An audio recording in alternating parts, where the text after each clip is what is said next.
Apenas 14 días después de terminar de pagar mi Civic 2023, llegué a casa y descubrí que mi entrada estaba vacía. Al llamar a mi padre, todavía con la voz temblando, lo escuché soltar una carcajada antes de decirme que habían regalado mi coche a Tyler porque, según él, yo no lo necesitaba tanto. Tyler, mi primo sin licencia, recibió el fruto de años de mi esfuerzo. No grité, no supliqué, redacté un informe policial y comencé a desmontar, uno por uno, los abusos que mi familia daba por sentados. Me llamo Brandon, tengo 27 años, no estoy casado, no tengo hijos y solo intento construir una vida estable por mi cuenta. Trabajo en el área de tecnología, nada espectacular, pero el sueldo rinde y me permite vivir tranquilo. Siempre he sido cuidadoso con el dinero. No salgo de fiesta, no apuesto, no ando pidiendo favores. En mi familia, siempre fui el responsable, el que llega a tiempo a las reuniones, el que ayuda a cargar muebles cuando alguien se muda, el que limpia sin que nadie se lo pida. Ese era yo. Crecí siendo hijo único. Mi madre murió cuando yo tenía 10 años, así que desde entonces quedamos solo mi padre, Dennis, y yo. Él siempre fue de pocas palabras, muy tradicional, de esos que sienten más de lo que expresan. Aún así, yo siempre quise creer que estaría ahí para apoyarme. Tal vez por necesidad, me aferré a esa idea. En cuanto al resto de la familia, digamos que eran un caos constante. En cada Navidad o Día de Acción de Gracias había algún drama, una tía llorando, un tío perdiendo la paciencia, algún primo discutiendo. Pero todos fingíamos normalidad y nos reuníamos igual, año tras año. Entre esos parientes estaba Tyler, mi primo. Tiene solo un año menos que yo, pero cualquiera diría que la diferencia es de décadas. Tyler siempre fue experto en prometer cosas, que estaba a punto de conseguir trabajo, que ya casi se matriculaba para terminar los estudios, que tenía un proyecto enorme en camino. En realidad, trabajó tan poco en su vida que uno podría contarlo con los dedos de una mano. Tenía ese encanto rápido, casi de vendedor improvisado, que convencía a los demás de que su gran oportunidad estaba a la vuelta de la esquina. Mi padre solía decir que solo necesitaba tiempo para encontrarse a sí mismo. Pero lo cierto es que lleva buscándose desde la secundaria. Lo último que supe fue que había dejado embarazada a su novia, aunque ya no estaban juntos. Iba por ahí diciendo que ese era su momento de madurar, que iba a convertirse en un hombre responsable. Sin trabajo, sin auto, sin licencia, sin una noción mínima de lo que implica hacerse cargo de otra vida. Yo, en cambio, acababa de alcanzar algo importante para mí. Después de años ahorrando, haciendo horas extras y manteniendo vivo un viejo Corolla que casi se caía a pedazos, logré comprar mi primer auto nuevo, un Honda Civic 2023. No era un lujo, pero sí un vehículo confiable, eficiente y con un diseño que, para mí, representaba un pequeño triunfo personal. Y lo pagué entero sin ayuda, ni cofirmantes, ni préstamos familiares, nada. Cada cuota anotada en una hoja de cálculo, cada revisión programada. Después de 15 meses, finalmente realicé el último pago. Recuerdo la sensación exacta cuando lo saqué por primera vez de la concesionaria, las ventanas abajo, el sol directo en la cara y ese aroma a auto nuevo que se sentía como una especie de premio. 2 semanas después de cerrar ese ciclo, llegué a casa y encontré la entrada completamente vacía. Era martes, lo recuerdo bien porque venía de un día agotador en el trabajo, problemas con una caída de red y un cliente que respiraba directamente en el micrófono durante toda la videollamada. Yo solo quería una ducha caliente, una cena rápida y desconectar. Pero al ver mi entrada sin el auto, me quedé paralizado. Pensé que quizá lo había estacionado en la calle y no lo recordaba. Revisé la vereda, nada. Entré al garaje, vacío. Volví a la calle, otra vez nada. El corazón me empezó a martillar en el pecho. Llamé al depósito municipal para verificar si lo habían remolcado. Les di la matrícula. El empleado me dijo que no habían movido ningún vehículo de mi zona en las últimas 48 horas. ¿Estás seguro de que nadie lo pidió prestado? ¿Algún familiar o amigo?, preguntó. Esa frase me dejó frío. Marqué el número de mi padre. Hola, dije intentando sonar calmado. ¿Por casualidad moviste mi auto? ¿O viste a alguien tocándolo? Hubo un silencio breve. Luego escuché algo totalmente inesperado, una risa. Se estaba riendo como si le hubiera contado un chiste. Ah, sí, sobre eso, respondió con total naturalidad. Se lo dimos a Tyler. Me quedé mudo. Pensé que había escuchado mal. ¿Qué? Alcancé a decir. Bueno, tu primo lo necesitaba. Su novia está por dar a luz. Tú no lo necesitas tanto, ¿no? No sé qué me impactó más, las palabras en sí o el tono, como si fuera lo más razonable del mundo y yo estuviera exagerando. Me hervía la piel. Papá, respiré hondo. ¿Tú le diste mi auto? No lo dimos, contestó, ahora un poco a la defensiva. Solo lo prestamos dentro de la familia. Y tú estás soltero, sin hijos. En cambio, Tyler tiene responsabilidades reales ahora. Sentí que la sangre me abandonaba el rostro. Papá, él ni siquiera tiene licencia. Está en proceso, respondió con fastidio. Ya sabes cómo es el sistema, tarda un montón. Pensamos que así podría empezar a organizarse. Además, no es como si tú estuvieras en apuros. Me quedé inmóvil en la entrada, con el teléfono pegado al oído, tratando de entender si todo aquello era real. Una realidad absurda, torcida. Yo trabajé por ese auto, dije al fin, casi en un susurro. Lo pagué con mi dinero. Nadie me ayudó. No puedes tomar esa decisión por mí. Otra pausa. Luego, un suspiro cansado. Brandon, no dramatices. Estás convirtiendo esto en un problema mayor del que es. Somos familia. Nos apoyamos. Esa palabra, familia, de repente me supo amarga. No levanté la voz. No dije nada más. Simplemente colgué. Me quedé quieto un buen rato, intentando entender lo que acababa de pasar. El Civic ya no estaba. Mi padre lo había entregado como si fuera un electrodoméstico viejo que ya no servía. Y Tyler, el mismo que tiempo atrás le había sacado $200 de la billetera a mi abuela diciendo que solo los tomaba prestados, ahora andaba manejando el auto por el que yo había trabajado más de un año. Y, en realidad, ni siquiera se trataba del coche. Lo que me golpeaba era lo que simbolizaba. Era la confirmación de que mi propio padre no valoraba mi esfuerzo. De que creía que mi vida, por no tener hijos ni caos alrededor, era menos válida y menos necesitada que la de otros. De que el fracaso ajeno pesaba más que mis logros. Esa noche no pegué un ojo. Me quedé observando el techo, repasando conversaciones pasadas, cada Navidad, cada vez que presté dinero para gasolina a Tyler sin recibir un solo centavo de vuelta. Recordé cómo mi padre siempre lo justificaba con su clásico "así es él". Recordé su cara orgullosa cuando llevé el Civic por primera vez a su casa. Me dio una palmada en la espalda, diciendo, mírate, ya todo un adulto. Y ahora sentía que nada de eso había sido genuino. A la mañana siguiente hice algo que jamás pensé que tendría que hacer, presenté una denuncia policial. Quisiera decir que fui a la estación con la mente despejada, decidido y tranquilo, pero sería mentira. Iba temblando. No por miedo, sino por pura incredulidad y una rabia muda que no sabía dónde poner. Mis manos vibraban mientras dejaba la documentación, registro e información del seguro, sobre el mostrador. La mujer que me atendió revisó los papeles y luego me miró con esa expresión neutra de quien está acostumbrado a escuchar historias extrañas. ¿Este vehículo es suyo?, preguntó, tocando el formulario. Sí, respondí. Estaba estacionado en mi entrada. Volví a casa ayer y ya no estaba. Asintió despacio. ¿Sospecha que alguien lo robó? Dudé un instante. Sé quién se lo llevó. Mi primo. Pero yo no autoricé nada. Eso sí llamó su atención.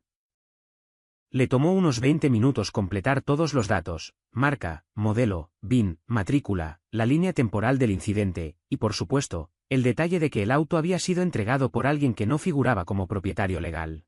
Me preguntó si quería presentar cargos. No lo pensé ni un segundo, sí, por supuesto que sí. A partir de allí, todo avanzó más rápido de lo que esperaba. El oficial que estaba de turno dijo que enviarían a alguien para localizar a Tyler. Como yo tenía toda la documentación y nadie más aparecía como firmante del préstamo, el caso era claro. Legalmente, el auto era mío. Y aún así, mi familia lo había tratado como si fuera un bien comunitario, úsalo cuando lo necesites. No le conté nada a mi padre en ese momento. No podía. No quería escuchar otra charla en la que me tratara como si yo fuera el exagerado, el egoísta por querer recuperar algo que yo pagué. Pero ese silencio no duró mucho. 2 días después, mi teléfono empezó a sonar sin parar. Llamadas perdidas de mi padre, luego de mi tía, la madre de Tyler, y después de mi prima Sierra, que siempre encontraba la manera de meterse en cualquier drama familiar como si el mundo fuera su propio reality show. Luego explotó el grupo familiar, irónicamente llamado The Fambam. Mi padre. ¿De verdad llamaste a la policía, Brandon? Mi tía Linda. ¿Cómo puedes hacerle esto a Tyler? Ya bastante está pasando. ¿Sierra?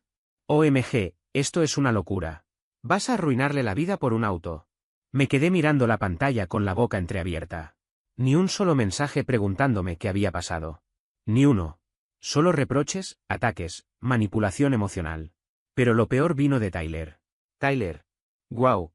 Ya sabemos quién es familia de verdad. No te preocupes, recuperarás tu carrito. Ojalá te abrigue por las noches cuando estés solo. Ese mensaje me golpeó de otra manera. Era la soberbia. La insinuación de que yo era mezquino, cruel, que estaba equivocado por querer recuperar lo que me habían quitado. No respondí. Solo abandoné el grupo. Al día siguiente, alguien llamó a mi puerta. Era mi padre. No se le veía furioso, se le veía decepcionado. Y de alguna forma, eso dolió más. ¿Podemos hablar?, dijo entrando sin esperar permiso. Me crucé de brazos mientras él avanzaba como si todavía viviera allí. Miró alrededor, respiró hondo y se volvió hacia mí. No entiendo qué estás haciendo, dijo. ¿Por qué llevaste esto tan lejos? Lo miré sin poder creerlo. Papá, entregaste mi coche sin consultarme. Lo regalaste. No fue así. Si lo fue, repliqué.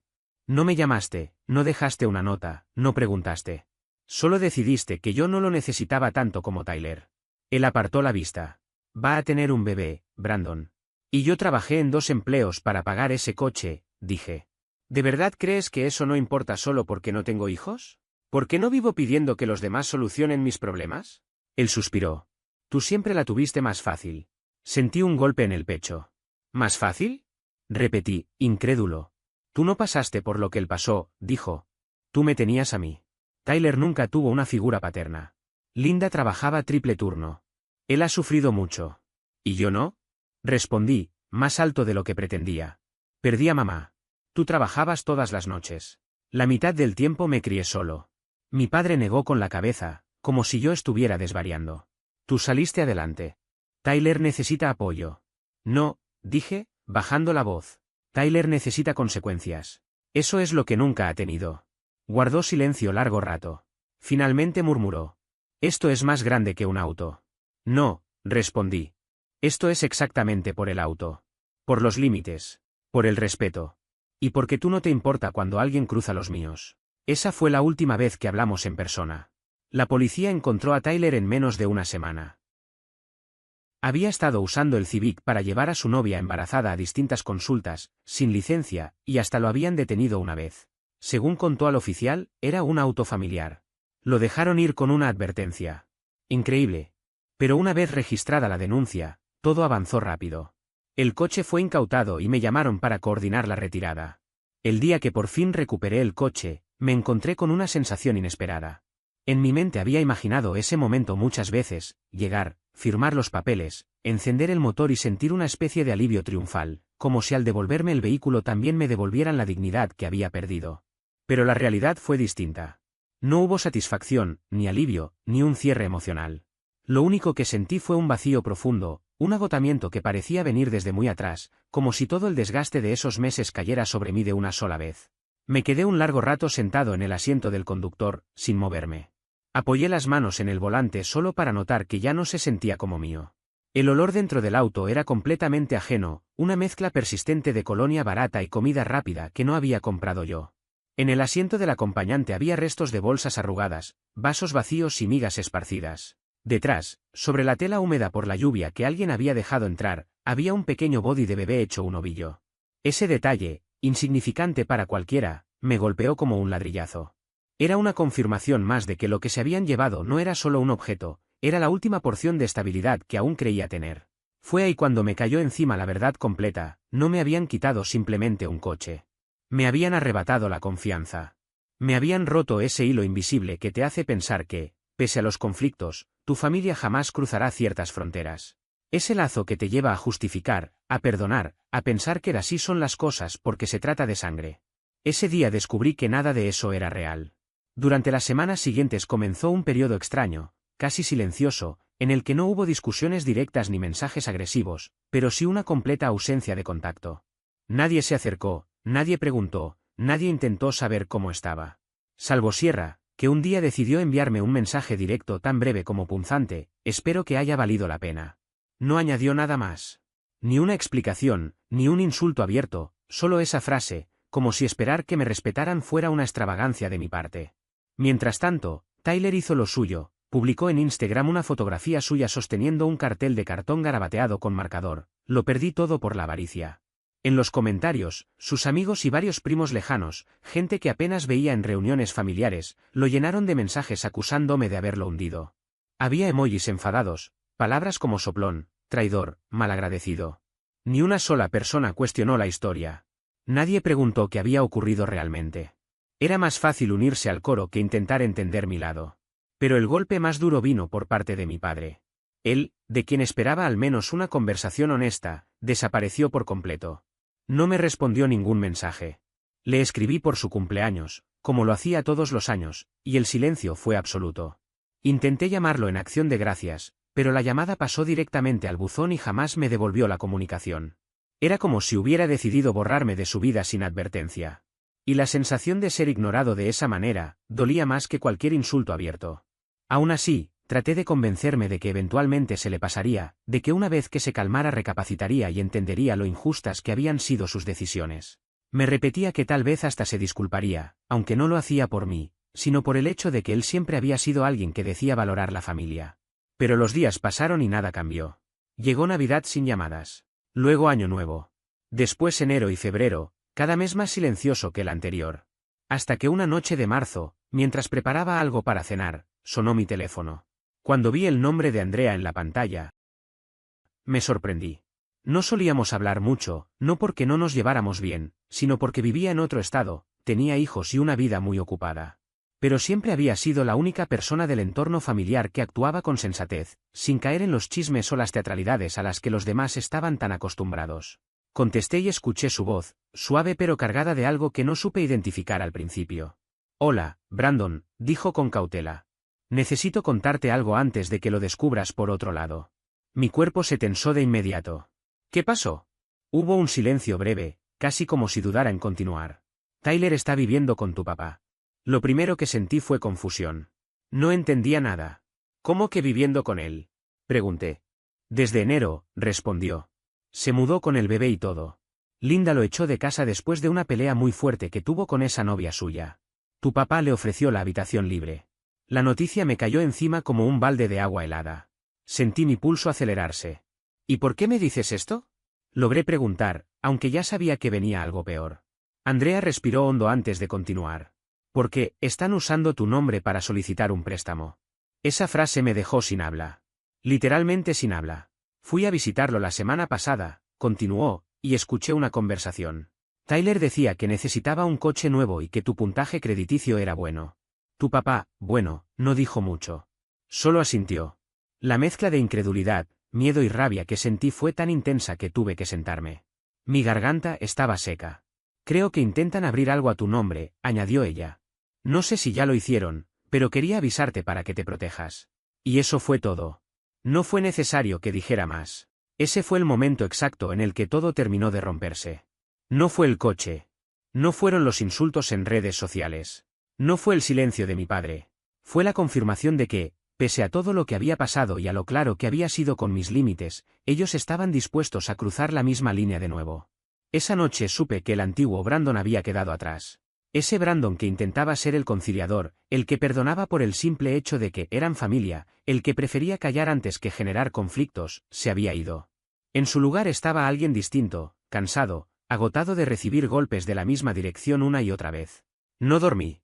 Permanecí en la oscuridad del salón, con el teléfono aún en la mano, leyendo y releyendo los mensajes de Andrea, como si buscara una grieta en la realidad que me dijera que había entendido mal.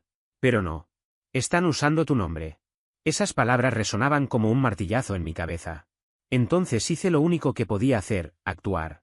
Me senté frente al portátil y empecé a protegerme. Congelé mi historial crediticio, activé alertas de fraude, revisé cada una de mis cuentas, llamé a mi banco y a mis tarjetas. Incluso establecí un PIN con el IRS para evitar que nadie pudiera tocar mis impuestos. Seguí cada paso que encontraba en guías oficiales sobre qué hacer cuando alguien intenta robar tu identidad, solo que en mi caso ese alguien no era un extraño, sino mi propia familia. Y cuando terminé, me derrumbé. No un llanto escandaloso ni incontrolable, sino un llanto hondo, silencioso, casi resignado.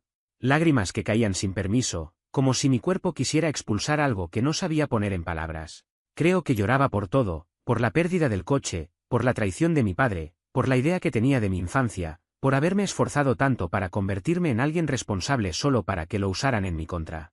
Los días siguientes fueron como caminar dentro de un sueño. Iba al trabajo, respondía correos, conversaba con compañeros, pero ninguna palabra realmente me atravesaba. Regresaba a casa, calentaba cualquier plato que encontrara, y me quedaba sentado sin hacer nada, viendo cómo la noche llegaba sin traer ninguna respuesta. No había satisfacción por haber recuperado el coche, ni alivio por estar protegido. Solo un enorme cansancio, una sensación de inutilidad.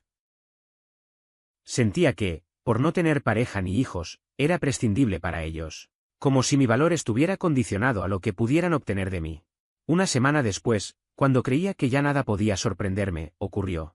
Un sábado gris, frío y con la lluvia cayendo de forma casi constante, revisé el correo mientras bebía café. Entre las cartas habituales había un sobre blanco sin remitente. Lo abrí sin pensar y dentro encontré una hoja doblada con una impresión borrosa, una captura de pantalla de una solicitud de préstamo. Ahí estaba mi nombre en la casilla del solicitante. Mi fecha de nacimiento.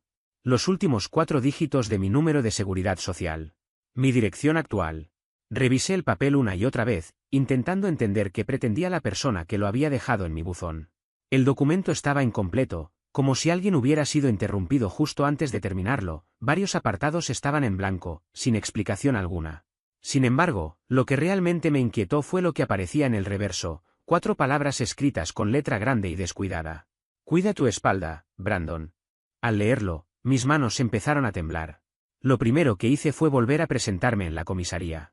Los agentes tomaron nota del reporte, aseguraron que lo añadirían al expediente, pero también dejaron claro que, mientras no existiera un préstamo aprobado a mi nombre o pruebas claras de quién había enviado la nota, poco podían hacer. Y ahí quedó todo. Recuerdo haber salido de la estación y quedarme un largo rato dentro del coche, aferrado al volante con tanta fuerza que los nudillos se me pusieron blancos. Aún colgaba del retrovisor aquel ambientador barato con forma de pino que Tyler había puesto cuando el coche todavía estaba en sus manos. Estaba desteñido, viejo y tenía un olor rancio. Lo arranqué con rabia y lo lancé por la ventana. No supe en ese instante que había cambiado dentro de mí, pero algo lo hizo. Tal vez había tocado fondo, quizá finalmente entendí que nadie iba a rescatarme. No lo sé. Lo que sí tengo claro es que ese día dejó de existir la versión de mí que esperaba comprensión o disculpas. Ese fue el día en que dejé de ser el blanco fácil. Corté el hábito de revisar el teléfono esperando algún mensaje de mi padre. Cerré ese capítulo y dejé de permitir que mis recuerdos determinaran quién era yo. En vez de continuar sobreviviendo como si nada pudiera mejorar, decidí empezar de cero. Hice un plan. El primer paso fue cancelar el contrato de alquiler. Mi apartamento era pequeño, cómodo y cercano al trabajo, pero jamás lo sentí como mío. Era un espacio de tránsito, casi un recordatorio de que mi vida era temporal, improvisada. Había ahorrado durante años pensando que quizá algún día compraría una vivienda, pero ya no quería seguir posponiendo nada. Necesitaba estabilidad, un lugar con llaves solo mías, un buzón que nadie pudiera tocar, paredes que nadie pudiera arrebatarme. Entonces comencé a buscar. Durante 2 meses visité viviendas, comparé opciones, hablé con agentes hipotecarios, recorrí barrios. Finalmente encontré un modesto adosado de 2 habitaciones en las afueras. No era lujoso, pero tenía un pequeño patio, una cocina firme, y lo más importante para mí, un garaje que podía cerrar con llave. El proceso de cierre fue largo e incómodo, por culpa del congelamiento temporal de mi crédito tuve que pasar por trámites adicionales, pero al final todo salió adelante. Me mudé un domingo lluvioso, sin ayuda, solo yo, un camión de alquiler y una lista de canciones que solía escuchar en mi adolescencia cada vez que necesitaba sentirme invencible. Transformé la segunda habitación en una oficina personal, no para mi empleo, sino para proyectos propios, un espacio donde pudiera pensar y crear sin interrupciones. Compré una pizarra blanca y la llené de metas concretas, viajar solo a un destino cálido, obtener una certificación en ciberseguridad, iniciar un proyecto personal por pura satisfacción, dejar de responder con amabilidad a la culpa ajena. Era como si estuviera reconstruyéndome desde el cimiento, sin tratar de reparar la versión rota, sino forjando una nueva. Con el tiempo, los cambios empezaron a hacerse visibles para otros. Un día, después de una reunión, mi jefa me pidió hablar a solas. Has estado muy concentrado últimamente, me comentó. Más seguro, más firme. ¿Has pensado en asumir un rol de liderazgo? Me quedé sorprendido. ¿Yo? Pregunté. Ella sonrió. Sí. Se abrirá un puesto de líder de equipo. Deberías considerarlo. Poco después, un antiguo compañero de la universidad me escribió por LinkedIn.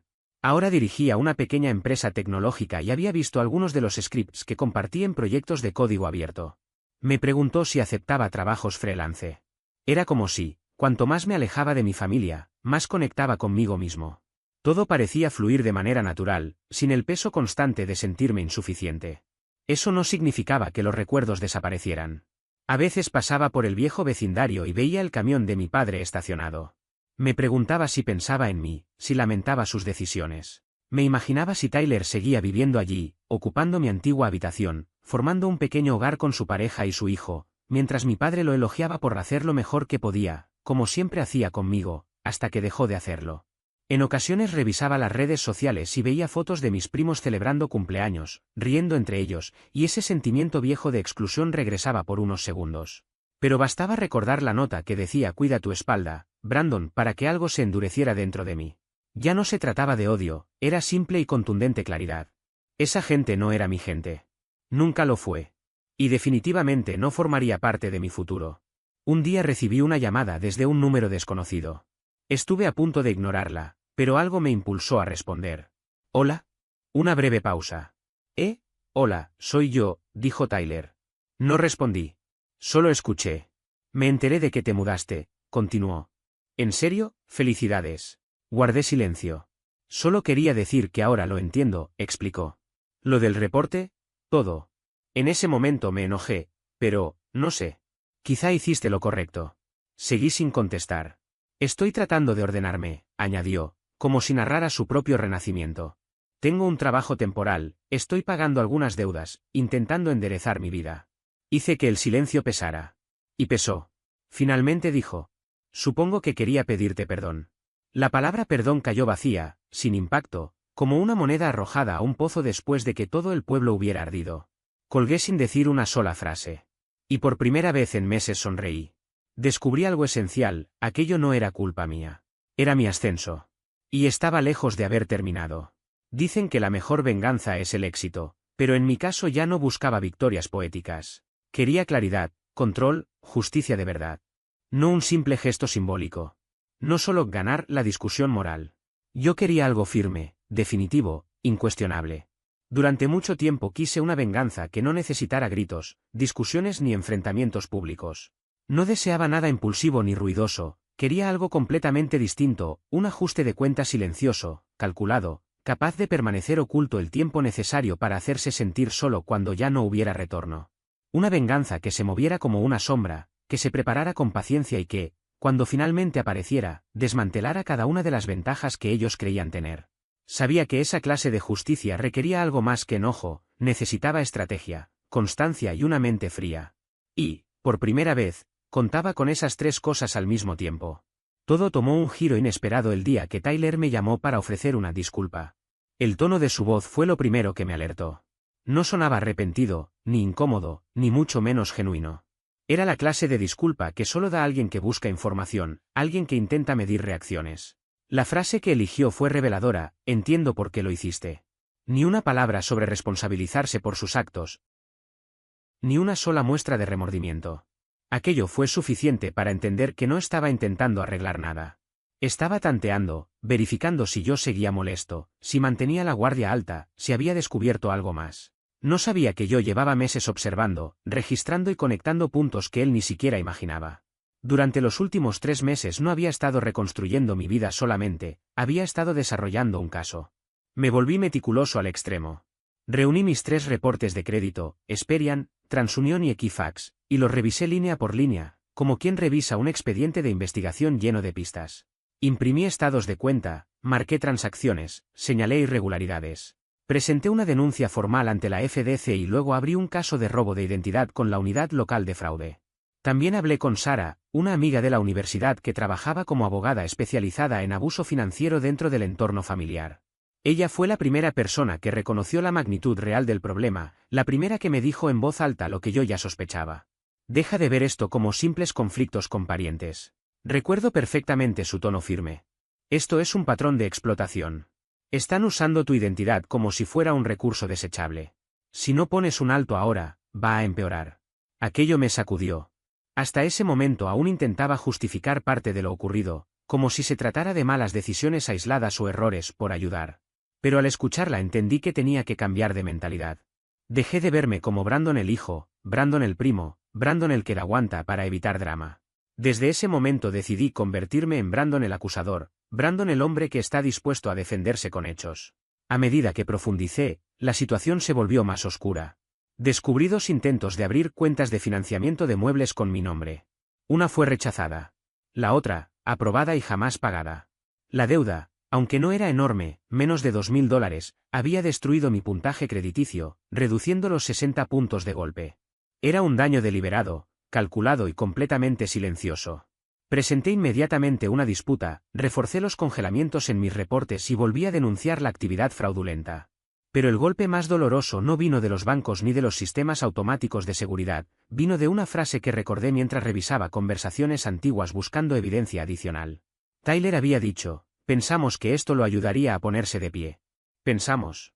Esa palabra bastó para que las piezas encajaran. Mi padre no solo había permitido lo que Tyler había hecho, había participado activamente. El coche, los intentos de préstamo, la idea misma de usar mis datos, todo apuntaba a que él había estado involucrado desde el principio.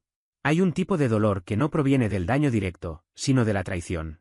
Descubrir que tu propio padre, la persona que se supone debe protegerte, te sacrifica sin dudarlo para favorecer a otro familiar, no solo te hiere, te rompe.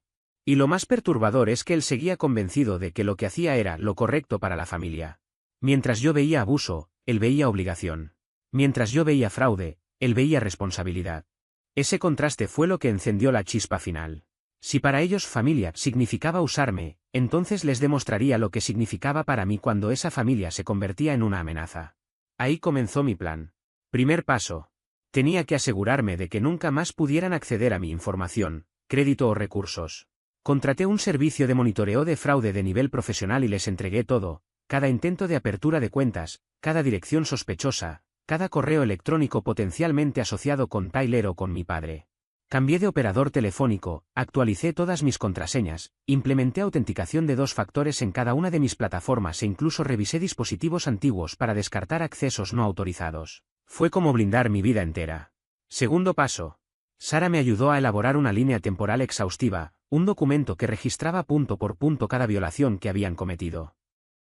Incluimos la desaparición del coche, la solicitud de préstamo enviada por correo, el financiamiento de muebles abierto fraudulentamente, cada mensaje relevante, cada llamada sospechosa. Reunimos capturas de pantalla, correos impresos, extractos bancarios, comprobantes de denuncia e incluso la grabación de audio de la llamada de Tyler. Todo eso se convirtió en un archivo digital organizado como un dossier legal. No era para presentarlo de inmediato ante un juez, sino para tenerlo listo cuando, no si, la situación subiera de nivel. Tercer paso. Necesitaba pruebas concretas. Necesitaba ver lo que ellos estaban haciendo cuando pensaban que yo ya no prestaba atención. Así que creé una cuenta falsa en Facebook, algo simple pero convincente. Escogí un nombre común, subí un par de fotos genéricas y creé una historia básica: Jason, un padre soltero aficionado a los proyectos de bricolaje. En pocos días logré que varias personas me aceptaran y pude comenzar a buscar contactos relacionados con Tyler. El descubrimiento no tardó. El perfil de Brianne, su novia, estaba completamente público. Sus publicaciones eran una ventana abierta al caos que ambos generaban. Había fotos del bebé, un niño realmente adorable, indirectas sobre personas que deberían comportarse como hombres de verdad, y, lo más preocupante, una fotografía donde Tyler posaba orgulloso junto a un coche, con el pie de foto: segunda oportunidad en la vida. Aquí voy. Cuando abrí la imagen, lo reconocí al instante. Era mi Civic. El mismo coche que yo había recuperado y conducido a casa. El mismo coche que después entregué al concesionario cuando compré mi vivienda. Allí estaba, con la abolladura trasera aún visible, aunque ahora repintado de negro y estacionado en un lugar desconocido. Me quedé paralizado. ¿Cómo había vuelto ese coche a sus manos? ¿Lo había recomprado alguien? ¿El concesionario se lo había vendido a un tercero cercano a ellos? Llamé al concesionario para verificar. El empleado fue amable pero cauto. No puedo darle la información del comprador, me explicó, pero sí puedo confirmar que su antiguo Civic fue vendido hace poco. Fue un pago en efectivo, sin financiamiento. Eso dejaba claro que Tyler no podía haberlo comprado por sí mismo, no tenía licencia, ni ingresos formales, ni acceso a una cuenta con ese monto. Era evidente que alguien más lo había adquirido para él. Y yo sabía exactamente quién tenía los medios, la disposición y la motivación para hacerlo. Lo entendí de inmediato: no solo no habían terminado conmigo, sino que, de alguna manera, seguían sintiéndose con derecho a mis cosas, a mi identidad, a mi nombre. Y, en ese instante, comprendí que necesitaba profundizar todavía más. Compré un teléfono desechable en efectivo, sin dejar ningún rastro que pudiera relacionarlo conmigo. Le asigné un número nuevo y lo registré en varios sitios de spam que sabía que Tyler visitaba con frecuencia, supuestos sorteos de criptomonedas, ofertas laborales dudosas, anuncios engañosos en páginas como Craigslist. No pretendía estafarlo, mi objetivo era otro, necesitaba identificar sus hábitos digitales, sus horarios, los enlaces que no podía evitar presionar. Lo que buscaba era un patrón, algo que me permitiera seguir sus movimientos sin que él lo notara. No tardé en rastrear los primeros registros. Sus pins IP coincidían con una casa cuyo número todavía podía recordar de memoria, la de mi padre. Así que Tyler había vuelto a instalarse allí, probablemente junto a su novia y el bebé. Eso solo significaba dos cosas, o mi padre seguía fingiendo que nada había pasado, o directamente había vuelto a involucrarse en otro engaño para protegerlos. Me dije que los dejaría tranquilos por un tiempo, que se acomodaran, que creyeran que yo había desaparecido del mapa. Y mientras ellos se relajaban, yo empezaba a levantar mi propia red. La primera en sumarse fue Andrea, casi con entusiasmo. Me alegra que por fin estés tomando cartas en el asunto, me dijo. He mantenido distancia durante años por cómo hablan de ti cuando no estás. Te pintan como si fueras egoísta, arrogante, es repugnante. Me envió capturas de un antiguo chat familiar del que yo no formaba parte desde hacía mucho tiempo. Ahí estaba escrito, en texto plano, sin disimulos. En uno de esos mensajes Tyler decía, Brandon siempre fue un amargado metido en ese trabajo ridículo de tecnología. En otro, mi tía Linda comentaba, si él no quiere participar en la familia, entonces no lo incluyan en la conversación del fideicomiso. Fideicomiso. La palabra me atravesó. ¿Qué fideicomiso? Pregunté. Andrea guardó silencio un segundo. Oh, tú no sabes, ¿verdad? Me explicó lo que jamás imaginé. Tras la muerte de mi madre, hubo un pequeño pago de seguro de vida, lo suficiente para iniciar un fideicomiso modesto a mi nombre. Mi padre siempre dijo que no podía tocarse hasta que cumpliera 30. Pero nada de eso era real. Según Andrea, ese fondo había sido movido y convertido varias veces en cuentas administradas por la familia, hasta que el único nombre que quedaba como titular era el de Dennis J. Amars, mi padre. Y el fideicomiso estaba vacío. Me quedé mudo. Las manos se me enfriaron, sentí como si el piso se inclinara. No solo me habían robado cosas materiales. Me habían quitado años enteros, un futuro que mi madre había intentado dejarme. Colgué diciendo solo una cosa. No pienso contenerme más. Al día siguiente, mi abogada Sara y yo, nos pusimos a trabajar. La venganza silenciosa tiene su propio ritmo, nada de discusiones en la puerta de una casa, nada de escándalos grabados para hacerse virales. Solo trámites, firmas y documentos que, tarde o temprano, caen como un reloj que nunca dejó de correr. Lo primero fue recuperar toda la información sobre el fideicomiso. En menos de una semana, Sara presentó una solicitud formal a la aseguradora. La respuesta fue devastadora, mi madre había dejado $75.000 cuando murió. Una cantidad que habría cambiado mi camino por completo. Ella creyó que ese dinero estaría protegido hasta que yo fuera adulto. Pero el fideicomiso había sido disuelto en silencio 10 años atrás, justo cuando yo tenía 17 y buscaba orientación sobre la universidad. En esa época le pregunté a mi padre si podíamos permitirnos una laptop usada. Me respondió que tendríamos que pedir préstamos estudiantiles porque no había recursos. El pago del seguro había ido a parar a una cuenta conjunta a nombre de él y mío. Para cuando cumplí 20, ya no quedaba un centavo. No había facturas de universidad, ni comprobantes de mejoras en la casa. Solo retiros en efectivo, pagos a proveedores desconocidos y transferencias clasificadas como uso personal. Eso bastaba para llevarlo a los tribunales. Presentamos una demanda civil contra mi padre. Ya no se trataba del dinero, se trataba de dejar constancia oficial, que quedara por escrito quién era realmente. Un registro que lo siguiera durante el resto de su vida cada vez que intentara fingir ser un viudo ejemplar o un patriarca sacrificado. Pero no nos detuvimos ahí. También levantamos cargos criminales contra Tyler por robo de identidad, intento de fraude crediticio y robo de vehículo. Tenía todo documentado, fechas, imágenes, mensajes, llamadas donde se le escuchaba admitir lo que había hecho.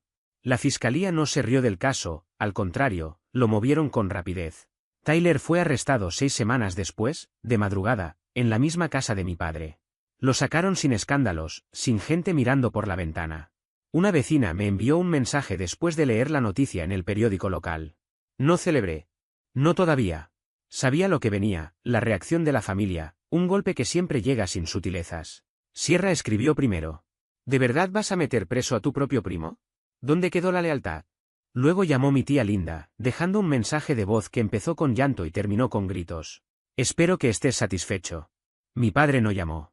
Mandó una carta escrita a mano, cuidadosamente redactada, como si quisiera demostrar dignidad después de haber hecho todo lo contrario. Brandon, lamento que las cosas hayan terminado así. Tú tomaste tus decisiones, y yo tendré que vivir con las mías. Espero que algún día entiendas que hice lo que creí correcto para la familia. Ni una disculpa. Ni un reconocimiento. Solo esa voz pasiva que usan los cobardes para parecer nobles mientras empuñan un cuchillo por la espalda. Escaneé la carta, la añadí al archivo de evidencia y bloqueé su número para siempre. Tyler tomó un acuerdo para evitar la cárcel. Le dieron 3 años de libertad condicional, servicio comunitario y asesoramiento financiero obligatorio. El juez fue claro. Un solo error, y va a prisión. Él lloró. Brianne ni siquiera apareció. Se decía que había vuelto con su madre. Mi padre tampoco se presentó en ninguna audiencia. Solo reapareció cuando la demanda civil se hizo pública. Sarah se encargó de presentar la demanda en el condado donde a mi padre todavía le encantaba pavonearse. Los documentos eran accesibles a cualquier ciudadano. Las acusaciones, contundentes. Explotación financiera de un menor, malversación de fondos de un seguro de vida y violación de deber fiduciario. Intentó negarlo todo. Dijo que yo estaba confundido, que tenía problemas mentales. Su abogado incluso presentó un contrademanda absurda alegando que yo buscaba venganza personal. La respuesta de Sarah fue tan implacable que la leí 3 veces, disfrutando cada línea. Un mes más tarde, mi padre se rindió. Pagó $68.000 de golpe, claramente usando un préstamo o una cuenta inexistente. No dio declaraciones, no admitió culpa. Solo firmó y desapareció. Usé cada dólar de ese dinero para crear lo que él siempre aseguró que yo no lograría. Fundé una pequeña empresa de ciberseguridad especializada en prevención de fraudes. Empecé solo, con una asistente de medio tiempo y unos pocos clientes, pero era real. Mío. Hasta coloqué un pequeño cartel en la puerta de la oficina. Mars Security, no puedes robar lo que ya está blindado. ¿Petty? Sí. ¿Me importó? No. Andrea fue mi primera clienta informal, revisé toda su información financiera sin cobrarle. Sierra intentó escribirme una última vez, rogando que reconsiderara la demanda porque su prometido trabajaba en el gobierno local y todo eso estaba afectándolos. Le respondí con una captura de pantalla de un filtro de correo que había creado, familia tóxica. Nunca volvió a contactarme. Pero el momento más satisfactorio llegó 3 meses después. Recibí una carta, no de mi padre, sino de mi abuelo, de 92 años. Seguía lúcido. Había escuchado todo. Durante años guardó silencio mientras mi padre jugaba a ser el líder de la familia, pero ahora decidió hablar. Brandon, siempre supe que tú eras el único con carácter. Lamento no haber intervenido antes. No volverán a quitarte nada. Esa sola línea puso fin a la guerra. Enmarqué la carta y la puse en mi estantería, no como un trofeo, sino como un recordatorio silencioso de que, aun cuando nadie dice nada, algunas personas sí ven lo que ocurre. Junto a ella coloqué la documentación de mi coche nuevo, no era un símbolo de estatus, sino el primer objeto grande que compré sabiendo que nadie podía arrebatármelo, manipularlo o usarlo para hacerme sentir menos. A partir de ese momento, algo en mí cambió de forma definitiva. Dejé de buscar explicaciones, de intentar entender por qué mi familia había decidido convertirme en el blanco más fácil. Las respuestas ya no me importaban.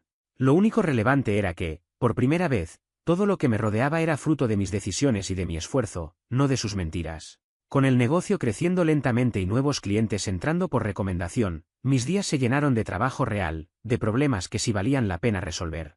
Andrea y algunos pocos más se mantuvieron cerca, apoyándome sin exigencias, sin pedir nada a cambio. El resto, simplemente se fue diluyendo. No hubo peleas finales, ni mensajes dramáticos, ni intentos de reconciliación. Fue más bien como cerrar una puerta que llevaba años golpeándose con el viento. De Tyler supe lo mínimo. Alguien comentó que estaba viviendo lejos, haciendo turnos nocturnos. No sentí alivio ni satisfacción, solo una claridad extraña, como cuando uno limpia un vidrio y descubre que siempre pudo ver a través de él. De mi padre no supe nada. Salvo rumores dispersos. Y, sinceramente, así quería que quedara, en rumores, lejos, sin espacio para volver a aparecer con excusas empaquetadas como sabiduría. Yo seguí adelante. No como una declaración grandiosa, sino como un hábito. Cada mañana abría la oficina, revisaba sistemas, respondía mensajes. Cada noche cerraba el local con la misma sensación, este lugar existe porque yo decidí construirlo, porque nadie tuvo la oportunidad de destruirlo antes de que empezara. No pienso en ellos. No me hacen falta. Y si algún día el pasado intenta tocar mi puerta, encontrará a un hombre completamente distinto al que dejaron atrás. Un hombre que ya no pide permiso, que ya no espera que otros reconozcan su valor. Un hombre que aprendió, A base de heridas, documentos y silencios acumulados, que la verdadera libertad no llega cuando otros te dan la razón, sino cuando por fin dejas de necesitarla. Ese soy yo ahora. Y este camino, por primera vez, es exclusivamente mío.